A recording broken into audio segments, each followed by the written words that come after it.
खुलुमबाय स्टुडिअ दं आं राजीव बसुमतारी बर' हारिनि सासे गोख्रों दैदेनगिरि बिश्वजित दैमारी बिथांखौ मान होनाया जोंनि बिबान। गोलाव समनिफ्रायनो बर' हारिनि थाखाय खामानि मावबोनाय, गोलाव समनिफ्रायनो बर' ओनसोलनि जौगानाय एबा बिटिसि ओनसोलनि जौगानाय खामानि मावबोनायाव बिथाङा मैखोमै बिहोमा होबोदों।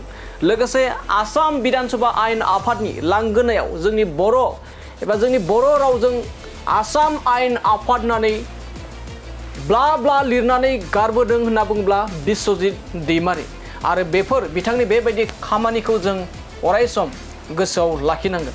नाथाय दिनैनि समाव बिश्वजित दैमारी बिथांखौ रायजो नाङैनो गोबां गोसोम दागो फोनांनो नागिरनायखौ बे समाव नुनो मोननाय जादों। बे समाव मन्त्रि बिबान गोबां राजखान्थि बिथिंनि दैदेनगिरिफ्रा अजद होनाय बायदिब्ला बिश्वजित दैमारी बिथांनो मन्त्रि बिबान होनो बानानैनो बेफोरबायदि नंखाय एलिगेसन होदों होननानै गोबां बाथ्रा बुंनायखौबो नोंथांमोना नुगासिनो दं। आरो बे गिबि खेबनि थाखाय रायजो सभानि सोद्रोमा प्रमद बर' बिथाङा बिश्वजित दैमारी बिथांनि जा थांनाय 5 बोसोरनि जा खामानि मावबोनाय बेनि सायाव जा गोसोम दागो ओंखारगासिनो दं खौरां बिजोंनि गेजेरजों, बेखौ लानानै गिबि खेबनि थाखाय बाथ्रा बुंदों प्रमद बर' बिथाङा। आरो बिथाङा फोरमायदों बिश्वजित दैमारी बिथाङा सासे जोंनि बर' हारिनि गोख्रों दैदेनगिरि महरै जों बिथांखौ मान होनांगोन। बेसेबां सैथो बेसेबां नंखाय बेखौ समजों लोगोसे बयबो मिन्थिगोन। आरो दिनै सासे दैदेनगिरिया गाव हारसिंनि थाखायल' नङा, बेयो साफ्रोमनि थाखाय एबा गोबां रायजो राजाफोरनि थाखाय होननानैबो बाथ्रा बुंदों प्रमद बर' बिथाङा।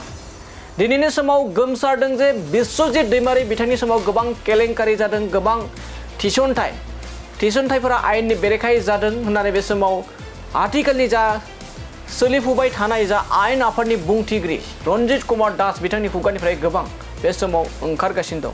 नाथाय गोबां जोंनि राजखान्थिनि दैदेनगिरिफ्रा बेखौ नेवसिगारदों। बिश्वजित दैमारीनि मुंखौ गोसोम दागो आबिर फोननो नागिरदों होननानै गोबां अजद दैखांदों।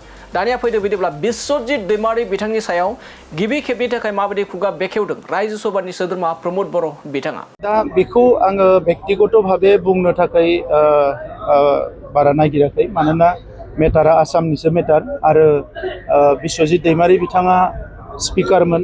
दा बिथांनि समाव बेफोरो मा जादों मा जायाखै बिथाङा मिथिगोन। दा सासे बर' दैदेनगिरि हिसाबै बिथांनि सायाव जोङो अरायसम रेसपेक्ट खालामो। दा नैबे जाथायखौ लानानै जे गमामायैनो बे जुदि गाज्रि खामानि मावदोंबा बियो एकाउन्टेबल जागोन आरो जुदि बेवहाय माबाफोर षड़यन्त्र जादोंबा बेखौबो नुगोन। नाथाय बिनि सायाव आङो बिथांखौ व्यक्तिगत भाबे आं जेबो बुंनो सानाखै।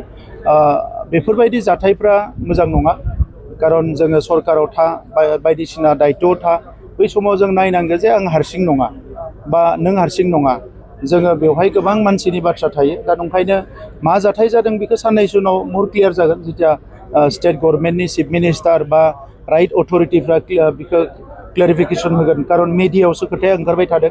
दा बे हिसाबै बिथाङाबो जेबो बुङाखै। दा बेखौ जों नायगोन इयुनाव आरो बिनि सायाव बाथ्रा बुंगोन।